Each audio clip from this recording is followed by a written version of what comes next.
All right. Hello, everybody. Welcome to probably the first and last time Equip lets me run an Instagram Live. I'm just going to get our co-hosts. All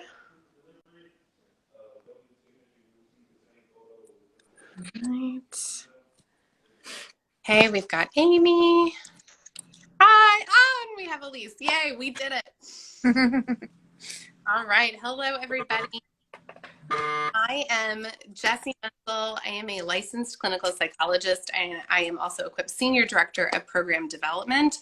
I have been working in the field of eating disorders for about 15 years now, and I'm really looking forward to this conversation because having spent many, many years working with families in particular, I know that this is a topic that brings up a lot of anxiety for everybody around this time of year. And what is typically a fun or a joyful time of year is now kind of a very stressful and terrifying and anxiety-provoking time of year.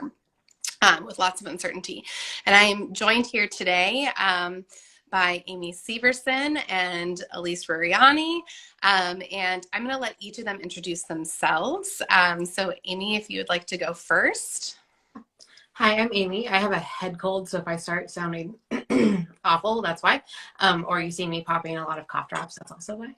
I'm a dietitian in Bellingham, Washington, and I have been working with eating disorders in my private practice for about 6 years now. And I am the co-author with Sumner Brooks of the book, How to Raise an Intuitive Eater, that came out last January. And yeah, that's what I do. I have an 8-year-old daughter, so I understand a lot of this time of year. So.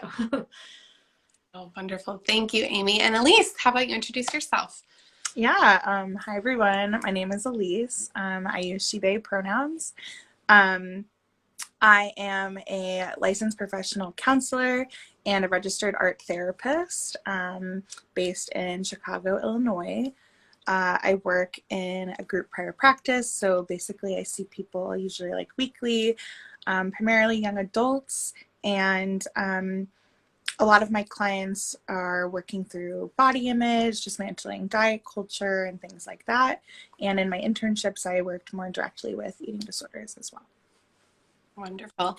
Well, it's so great to have both of you join today. And I'm hoping we can just kind of start by, I don't know, let's kind of lay out some of the challenges that a lot of our patients or our families experience this time of year. I already kind of mentioned that like this is usually a time of year that I think most people associate with joy and togetherness and celebration. And it's kind of the opposite of that for someone who is struggling with an eating disorder. So maybe Amee, we can start with you. I don't know, in your practice, what are some of the things that your patients are bringing up as challenges or worries that they face going into the holidays? Yeah, the holidays are, as probably everyone knows, kind of a fraught time of year in a lot of ways. They are often like associated with family and stuff, and that can also bring up a lot. So like the family dynamic of this time of year alone can be really challenging and be really activating for a lot of people, including, no matter the age, being around family that you don't see very often can be hard. And then we bring in the food dynamic of it. It's everything is very food based this time of year, which is not inherently bad, but when you are struggling with an eating disorder or disordered thoughts, or it is just a very activating thing to be around, it's really hard, especially because a lot of people feel a lot of freedom to talk about the good or bad of the food, to make a lot of judgments on the way that, even if it's just about their own bodies and the way that they are eating, it is really commonplace to just have open conversations about how good or bad a food is, or how good or bad you are for eating the food, or what you need to do to make up for eating the food. And that inherently is a really, really challenging thing to do when you're in eating disorder recovery. And that is one of probably the bigger things that comes up across all of my clients this time of year, all of my friends, all of everyone in my life this time of year. This is a really challenging thing for a lot of people. Yeah. Can we stick with that for just a second? Because I feel like that there's so much unpack there, because you're absolutely right. The amount of food and weight and body talk and moralizing that goes on, pretty much from now through like January, right, is so prevalent. And I know that like as an Equip team, we've been talking a lot about this, how we're working so hard with our patients to teach them to fight back against diet culture, to stand up against weight stigma. And here comes a really challenging environment. And how do we respond? Like, how do you coach both of you? I'm opening this up to both of you, but how do you coach your patients to respond to that in those situations?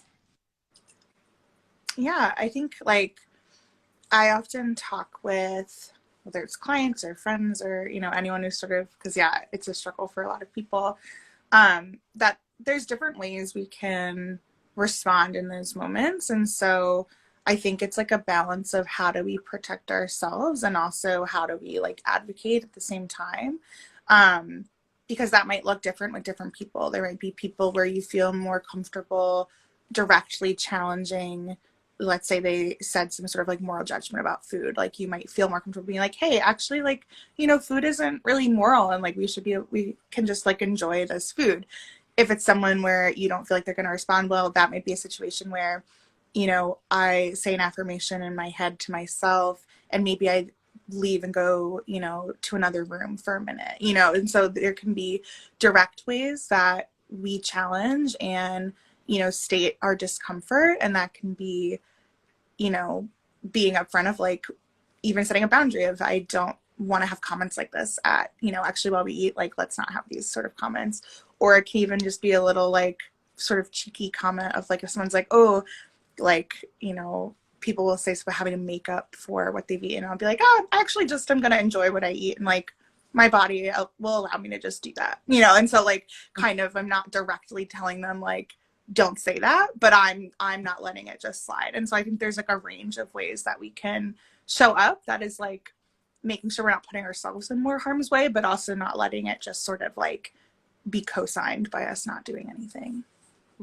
I love that it's kind of like it's modeling the opposite, right? Like there's so much modeling of the talk that is harmful and destructive, but there's not a lot of modeling of the opposite, right? So I think really kind of celebrating that that we're enjoying this food and that we're going to let ourselves enjoy it, or that it's not something we feel we need to earn, and putting that out there so that we're at least kind of representing that other side of. Because who knows who else is at your table who's struggling with the same thing and who wishes that they could just be really open about enjoying these things too. Yeah, and I think about kids a lot too. Like I think about modeling that for your little cousins, if you're not, like, or if you're a parent for your kid, for cousins, for whoever, that even if someone is making a comment about themselves, like if a person's making a comment about their own body, that doesn't exist in a vacuum. And so the people around you are hearing that and internalizing it. So being able to present an alternative example of like, that's not how I think, and I'm going to state the way that I approach this so that you're also getting this other message and not just the diet culture messaging that you're receiving way more often. 100%. Amee, what about you? How do you usually prepare your clients to go into these types of, to prepare them to receive these types of comments or be around these types of comments? Yeah.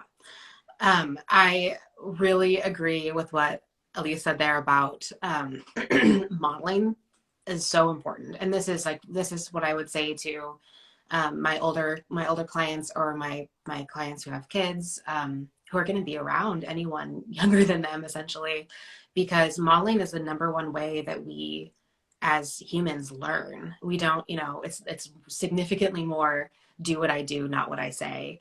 Because you can have those conversations like food is neutral, food is great. And that's a really important conversation. But if you are even inadvertently co-signing, like, yeah, you should exercise, you should whatever after eating XYZ, you are sending that message to these really like pliable, absorbable brains. And whether you are the client, whether you are the person with the eating disorder or people who are just wanting to be really supportive of someone with an eating disorder, being the person to shut it down, to push back against it, Whether like what Alyse said with like, if you're going to say, no, I trust my body to make these decisions, or even like, I love, oh, I'm so bad for eating this pie. Like, oh, why did you kill someone before you ate it? Like, did you stab someone to get there first? Like, I don't understand. Yeah, like play what you need to kind of roll with it. If confrontation feels really hard, you don't need to. Like I do a lot of reinforcing with my clients of, you know what, if that conversation feels bad, like, oh no, I have to pee and leave the room. Or, oh, I think I hear a timer in the other room. I need to go. Find an excuse to just to leave. Like some people might think that's rude, but you know what? You're allowed to hold that boundary. Everyone is allowed to hold that boundary. And boundaries with family in particular can be really hard to hold, both because it can be really hard to stand up to people you feel that dynamic with. And often, especially older family members, can feel uncomfortable with a younger person setting a boundary and holding a boundary. And just like, I don't know, I really want to recognize how challenging that is, how vulnerable it is to walk into that space and be like, boundary. Because like, I mean, I can't say that I do it definitively 100% all the time with my family because I'm not perfect and it's hard. And just like holding the vulnerability for my clients and also for the people in my life and myself that it's really hard is really important. But that boundary can be set however you need to, including just time for my allies, or I need to walk away, or how can I, as an ally in this situation, help negate this conversation, negate the situation. Yeah. Yeah, I would say boundaries. I think that's a great, I think a lot of times we think boundaries are like telling someone what they can or can't do, which like one way of saying boundaries, like you can say like, I don't allow people to speak to me this way, or like, you know, it can be really direct, but also boundaries are like our internal, like, what am I going to do in response to this? Like, I can't control whether someone makes a diet culture comment. Like, that's not within my realm of control. What is within my realm of control is how I respond and what boundaries I set with myself. So if there's this conversation happening at the table, my boundary with myself might be, if this conversation happens, I'm going to leave the room and text one of my support people, you know, and like that can be a boundary as well. It's just one that is more of how am I gonna, you know, shift how I show up based on what is happening.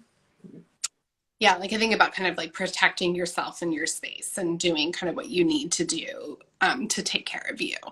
I was going to comment earlier. I was glad that Amee brought up allyship, because that is sort of like how I started thinking about this, because I also really appreciated, Amee, that you were like, it's okay, you don't have to fight this battle. You don't have to stand up or speak out or do that, because like immediately what comes up for me is anxiety, like the idea of trying to speak up in that setting with people who, even though it's people maybe that you know or you love, like that still feels really confrontational and hard to do. And I'm glad you brought up allyship, because I'm thinking about a lot of the kids and the teens out there who have the eating disorders. You know, it's not just like, they're not just like the beings that we're trying to kind of grow up into a healthier food culture, but they're the individuals struggling right now. And I'm thinking about the role that parents can play as like the buffer or the ally in these situations. And so that their kids don't have to do it for themselves, but that they could potentially, hopefully speak up and do something to create that safer space at the table. So I don't know what advice you might have for parents, because I think like, again, that would just be so hard for a kid to do, let alone a kid who's struggling, and this is a really difficult time for them. But I guess what advice would you have for parents in those situations, you know, as you go to the table, or as you enter that family gathering and you have your child with an eating disorder, you know, what are you asking parents to do to help protect their kids, or to be that extra kind of layer of allyship for their child? I think it's really important, here, Kitty. I think it's really important for parents to be the person who can set a boundary when a kid can't. I mean, I like to think about it as any other condition, any other medical condition. We wouldn't expect our little kids, like, I mean, I have an 8-year-old who has type 1 diabetes. I don't expect her to show up to her friend's house and be like, these are the foods that I can and can't have without taking insulin. These are the things, this is how much insulin I would need for this thing. We communicate that. We we call the parents and say, you know, if she's going to eat this, let us know. We'll help you figure out what she needs. We'll help her figure it out. We'll help set those boundaries. And we will do that really firmly in any other medical situations. But it's a lot harder to do with this because it feels so personal to so many people. But it is the same. Like there are real medical mental health consequences to letting these boundaries be forced, to be forced down. And so if we can be the ones that are like, we don't have this conversation, like we're not going to moralize food at this table, or even setting ground rules beforehand. Like I've had some people send out like invitations to the gatherings with like, these are the ground rules, don't talk about them. I had someone make a list on the wall of conversations that are off limits. And also just people that are like, not that one. Like that's not a comment we make. Or pushing back against it. Like, you know, like what Alyse said earlier with, I think I trust my body. If you're the one to do that, that alone is helping hold that boundary of, this is not really a conversation that you're going to find welcoming at this table. Mm-hmm. And how can you hold that up? And showing up for your kid and as you would in any other way, or other kids or other folks, anyone who could potentially be struggling with this, because it could be anybody, is really important. Yeah. Let's follow that for a second too. This whole idea that you don't know who else is sitting at your table, right? You don't know who else is at the gathering, and you know, you don't realize maybe what your comment might be doing to someone else out there who is struggling. And I know that this is a time of year where we have a lot of people returning home. So we might have students returning home from college. We might have relatives coming in from out of town, people you haven't seen for a while. You know, one of the things I think would be important to touch upon is, you know, how would you recognize if somebody was struggling? We rely so much on our families and our friends and our loved ones to, I think, be those supports and help someone out of the shadows if they are struggling. And how would we spot that person? How would you know who maybe needs help or who maybe needs our support? Do you want to start, Alyse? Yeah, my cat has joined us. Hopefully he will relax. But yeah, I think, you know, I think it can be, I always find that can feel difficult, you know, with eating disorders, I think because it's can be such a sensitive subject of like, we don't want to be policing people's like eating habits, but we also don't want to be like ignoring, you know, potential signs and warning signs. And so the way that I often talk to people about it is like, you know, making sure if you are having concerns, like coming at it with like empathy and not in like a, you know, I'm watching what you're doing, but like, hey, I'm noticing you're maybe more withdrawn, or like I haven't seen you, you know, like if they're not coming to like meals with you or things like where we don't have to focus on so much of like that might instigate shame, and is more of like communicating that care. And so, you know, we might see that someone is feeling more overwhelmed. They might be avoiding food-based, you know, get-togethers. They might, you know, noticing if there, you know, has been restricting, and, you know, there's these eating things, but I think I often really focus on the emotional pieces as well. Like, how is their mood shifting? How are they interacting with you? Do they seem overwhelmed? Do they seem really down? And things like that. Yeah. I think an important thing to hold in the space of like wanting to check in on people you care about, people that you know, aren't sure if they're struggling, is the gentle reminder that someone can be struggling with food regardless of what their body looks like. You might not have seen a single weight change. You might not see a single change in their body at all. In fact, it might be bigger than it was previously, and that doesn't mean they aren't struggling with food. If their body is bigger than it was before, or it's the same size, it doesn't mean that they're struggling with too much food. Just anyone and anybody can struggle with under eating, with an eating disorder, which is inherently restriction. And just that, I want to give that reminder out before we reach this time of year, before kids start coming home from college. You know, coming home from being in college, the first year of college is one of the biggest risk factor years for most folks. It's one of the big like red flag years we watch out for. And just that big change in life is really risky for a lot of people. And just a reminder that nothing has to have changed for their brain to really be struggling with this. And it's the struggle that's important. It's not what their body looks like that's important. And if you see the signs of that struggle, if you see, like what Alyse said, if you see someone who's feeling really overwhelmed with meals, if you see that shift in them, if they're not coming to meals with you and that would be normal for them, you know, that's concerning. If there's a lot of talk of changing their body or a lot of talk of needing to make up for the calories or the food that they're eating, even like one of the red flags for me is getting healthy. Like I really need to focus on getting healthy. Like what does that mean? Like why? What's in that? It's a lot to like kind of dig up a little bit, but it's a bit of a red flag, a bit of a like, we need to look here, because that can all happen regardless of body size. And so much of eating disorder rhetoric comes in the form of, I'm just trying to get healthy. I'm just trying to get a little bit thinner. And it can be really concerning really fast, and it's not benign. Yeah. Yeah. And coming to it with compassion is really important. Not accusatory, not even fear-based, really, just with compassion and kindness and like, I'm here. I'm so glad you brought that up, Amee, like that it's a great kind of counterpoint to what Alyse is saying, right? Where let's focus on the behavior. Let's focus on the mood. Let's focus on how people are acting differently. Let's focus on what they're saying and not on what they look like. Because that shouldn't be how we're trying to spot somebody who's in trouble or who is struggling. So I'm really glad you brought that up and put that reminder out there. And I saw a lot of really resounding kind of positive responses in the comments from that. A lot of people being like, yes, thank you for mentioning that. So I want to switch a little bit more now to Thanksgiving. So next week is Thanksgiving. It's just kind of like crazy to me that it's here. It's come up so fast. And I'm sure it's on a lot of people's minds right now, getting ready for the big meal.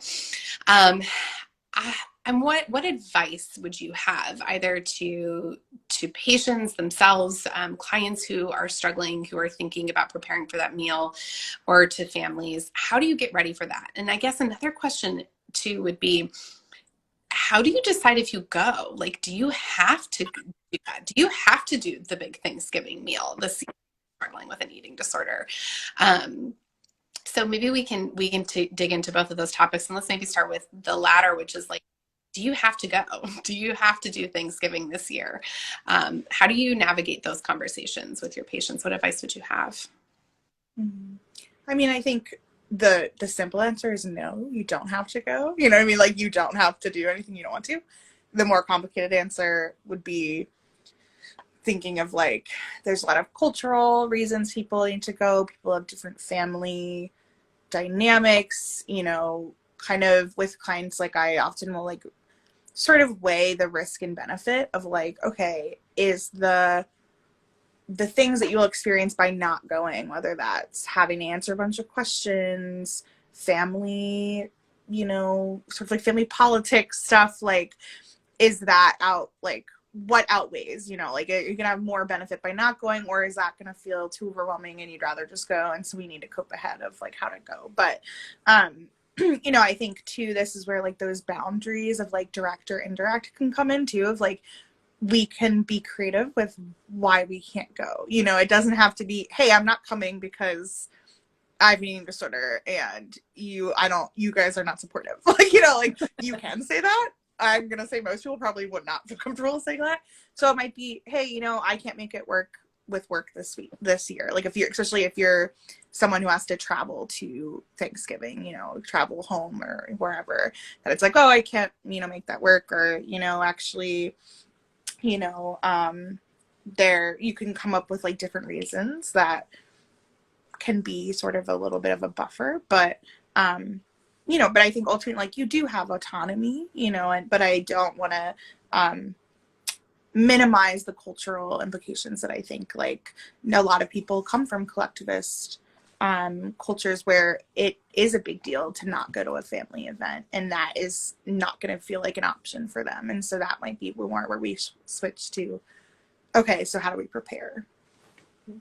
Yeah, fully agree. And one thing I always like to throw in there too, because I always give that option to my patients, um, if it's a travel thing or if it is an option for them if they don't live at home. The reason why we ever discuss not going to the holiday is not because of the amount of food that is present or because of the food that is present. It is because of the family dynamics. The food itself might be triggering or might be really challenging.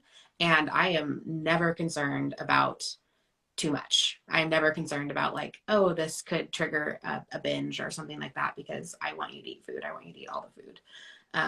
So I like to throw that caveat out there that it's never because of the food. It's because maybe the dynamic isn't what is great for you right now, and you have the space in your dynamics of your family to be able to step away, or in your own boundaries to be able to step away.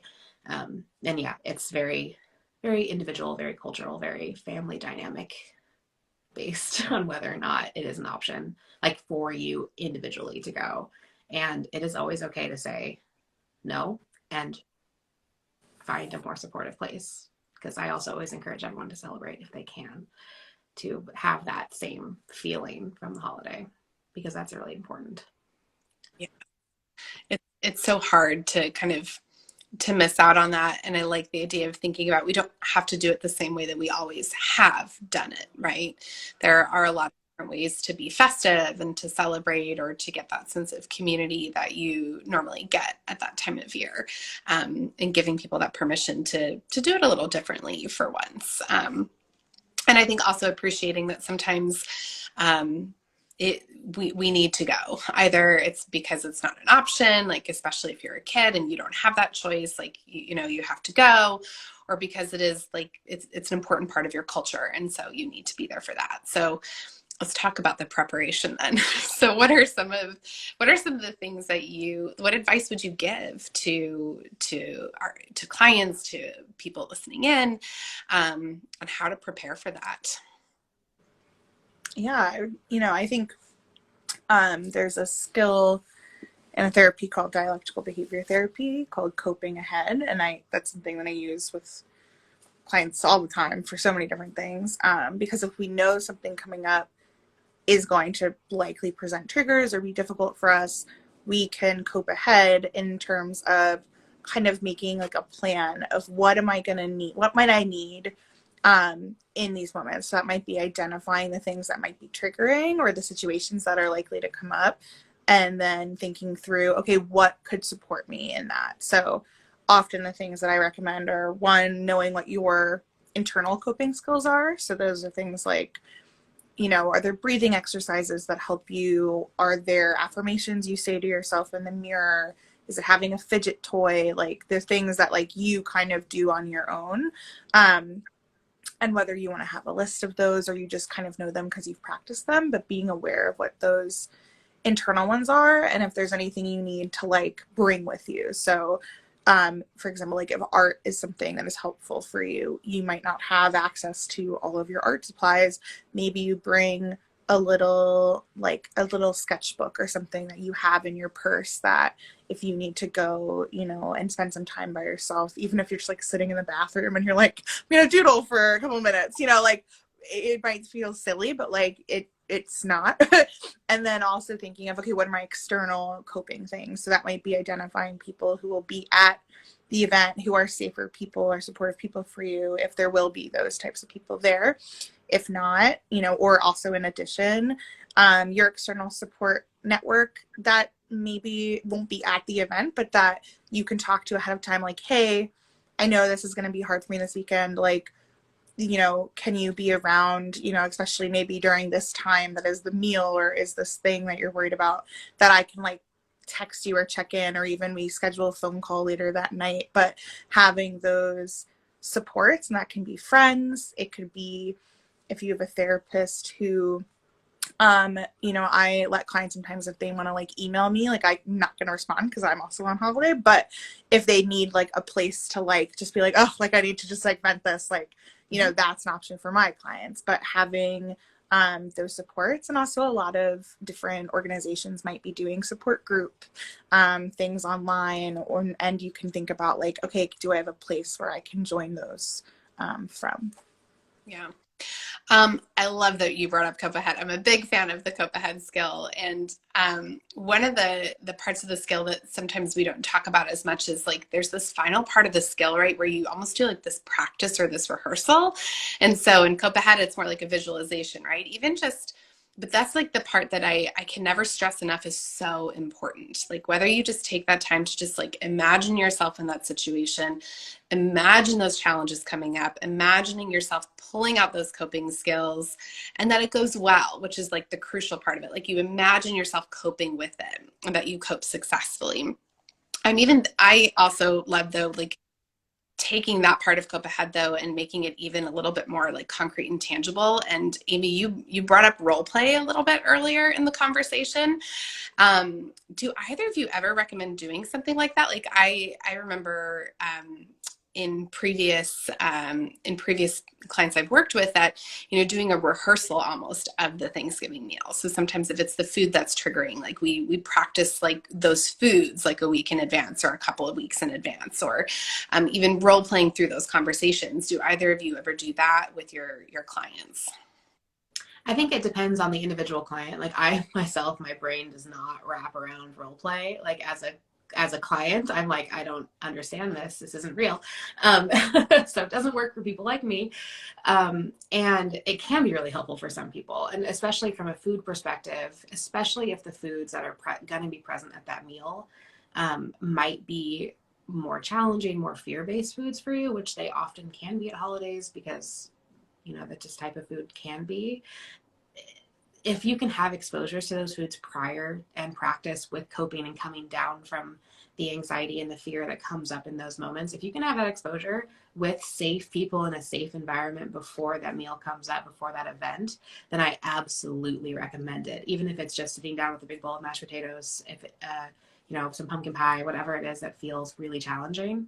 Not having your first exposure be in that really vulnerable place Right. with people who you already feel like on edge around, and then you have to access these coping skills that may be new to you.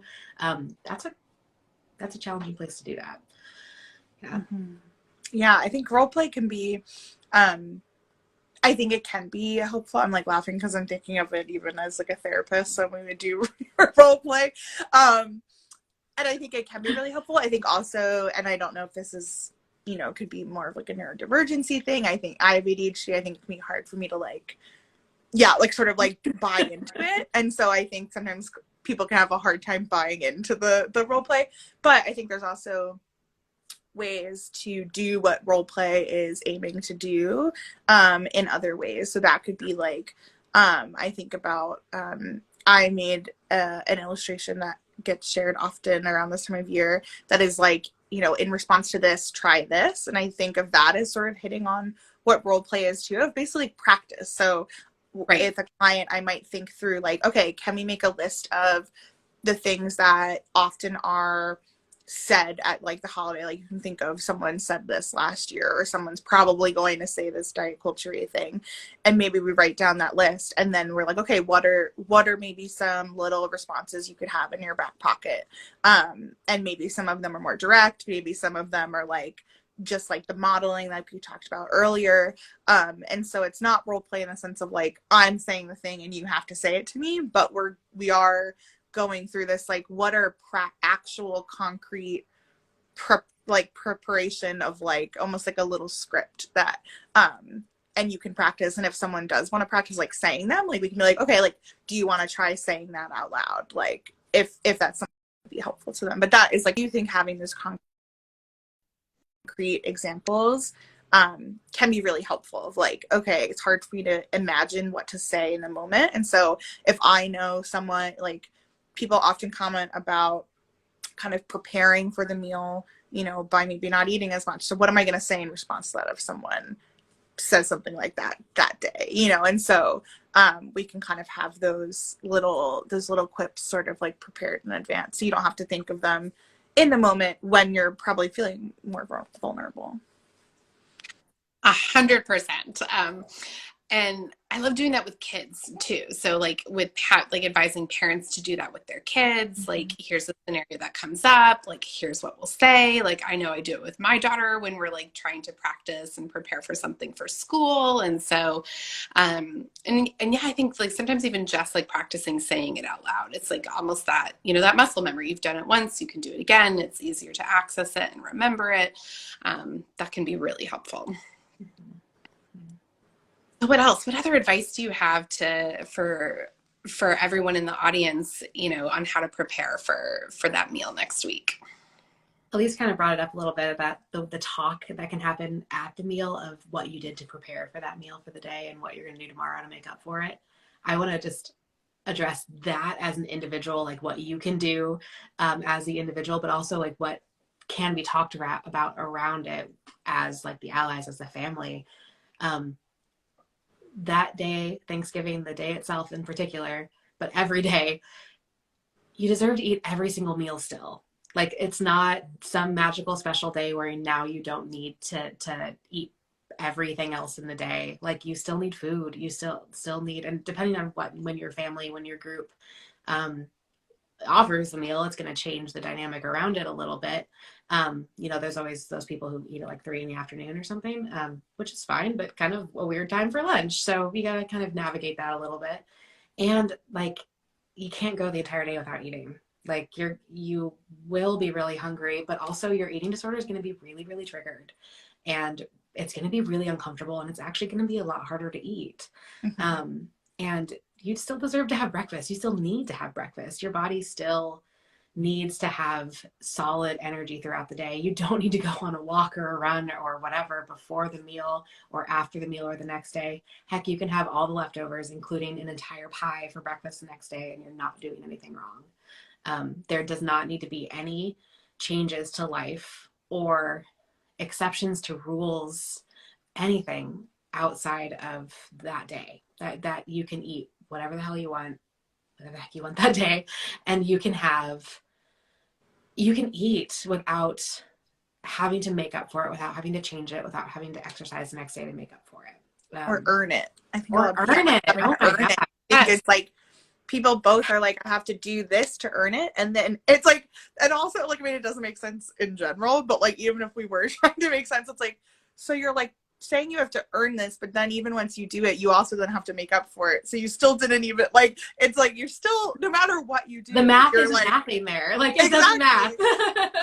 But, and I think like something too is like, we think like, I feel like it also just shows a fundamental like misunderstanding of how our bodies work, because not eating all day is not going to make it so that you can like eat more at this one meal. Like you still are gonna, like, our bodies have like, okay, yeah, and I'm full at this point, and like, yes, if we're super hungry we might, but it's really not making a big difference in terms of like, if you don't, like, you actually might get full quicker, like if you have not eaten all day, you know. And so yeah, like really being like, you know, you know, can and I think sometimes people are like, oh, but like I don't want to have, it's like, okay, you can make decisions about what you're eating beforehand. If you're like, yeah, you know, I know that my stomach doesn't feel good if I eat a ton of sweets in the morning, and then I'm not going to feel like I'm not going to be able to eat pie, not for diet culture, but like I'm going to feel not good. And so it's not saying that you can't listen to your body. Like I might be like, yeah, if I usually eat a sweet cereal in the morning, I'm not going to eat that in the morning, because I'm like, no, I want to feel, you know, I want to feel my body feels good with what I'm eating. And I think sometimes when you think of good as moral rather than good as like, how does my body feel with these foods? And it's not good or bad. Like, it's just, I am aware of the sensations that I feel, you know. And so being in tune with our bodies in that way, where no one's saying that you have to like go have this huge breakfast and then have this huge Thanksgiving dinner. Like, that's okay if you want to like think about that, but we don't want you to be like restricting because we have a big meal later. Like, that's not how that works. Well, we're almost at time, and I'm wondering if each of you can give just some parting wisdom to everyone here? Like if there's something you just wanted to impart or express, or that you would hope everyone in the audience could walk away from today with and take into next week, what would you have to say to everyone? I think the first thing I want to say is how incredibly normal it is, no matter your age, whether you're literally a child to if you're, I don't know, 50 years old. Going into a family dynamic like that is always going to be, it can always bring up some things inside of you that feel really challenging. It feels a lot harder to set boundaries in that space. It can feel a lot more vulnerable, a lot more activating. And it's really normal. Like I don't think I've ever met a single person that doesn't have that little child in them activated in that way. Myself included. It's so normal.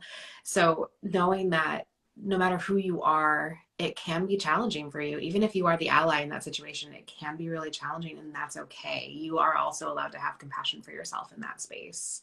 And we never, ever have to listen to it. We never have to listen to the diet culture, to the eating disorder messages, to the things that are not helpful to us, the messages about restricting or exercising to make up for it or whatever. We don't need to hear that. We know, never. There is no use for it that is really there. You have permission to walk away, to set a boundary, to hold a boundary, no matter how hard it is, no matter how old you are. And it's also like so much compassion for how hard it is to hold those boundaries, no matter who you are, no matter how old you are, no matter your situation. It's hard. Mm-hmm. Yeah, and I think, I absolutely agree. And so, like, I think a phrase that I often have been using with people lately, I find myself saying a lot, is like being gentle with yourself, of like, you are like, you can do all the preparing of all the coping, and that doesn't mean if you're having a hard time coping, you're doing something wrong. Like, I think sometimes that can get lost in like, oh, but I talked about it in therapy, or I met with my dietitian and I made this whole plan and I came up with these comebacks and like all of this stuff. And then in the moment, if that goes out the window, like it went out the window because it's hard and it's vulnerable and there's a lot of things going on, and like that is not a failure. Like we give you these extra supports. That doesn't mean you're gonna walk in and you're like, I got this and nothing's gonna happen and it's all gonna be really easy.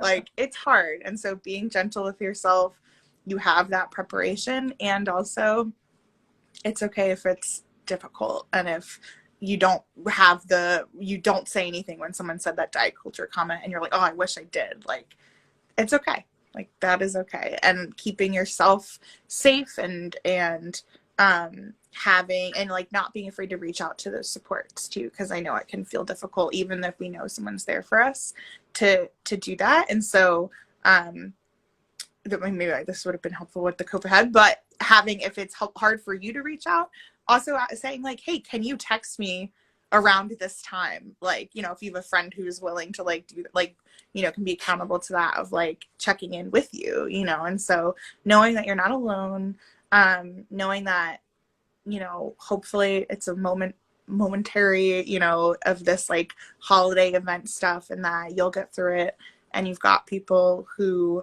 can challenge that information that you're getting that is hurtful. You have people who are here for you, who are telling you have permission, and that you can listen to your body.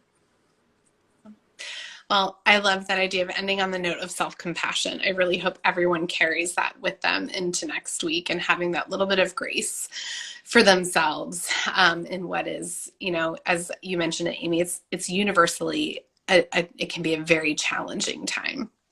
So Amee and Alyse, thank you so much for joining us today. This was a wonderful conversation, and such an important conversation to have going into these holidays. So I really appreciate both of you taking the time and joining us to have it. Thanks for having me. Thank you. Take care, and thank you to everybody who joined. Yeah. Bye, everyone.